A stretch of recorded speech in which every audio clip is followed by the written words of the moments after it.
Okay, so I was asked to make a video before of the jig I created to cut foam.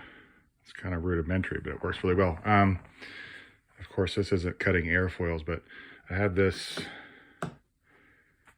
handheld foam cutter I bought from Amazon. It works extremely well, actually. So what this does is I built this jig out of just some wood from Home Depot and some aluminum bar stock I bought. Probably have like, I don't know, 20 bucks invested in the whole thing. And these, as you can see, there's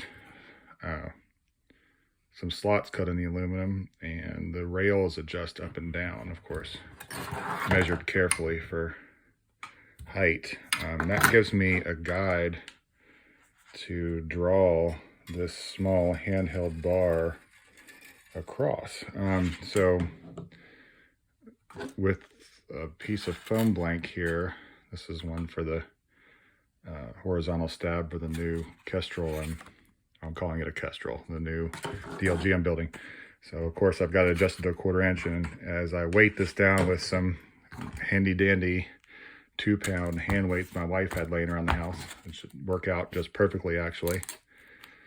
I can actually take this, and I won't do it this second, but take this and draw it through the bow and get a perfectly cut slab of XPS to the exact width I want. And this is adjustable, of course, so with the wings, what I'll do is cut them to the thickness I want for the root cord, and then adjust the rails to a ramp to taper to the tips for a second cut, and it works really well. I'm going to build a bigger bow later on, of course, the real deal, cut some airfoils, but for now, this is cutting away about, I don't know, 80% of the foam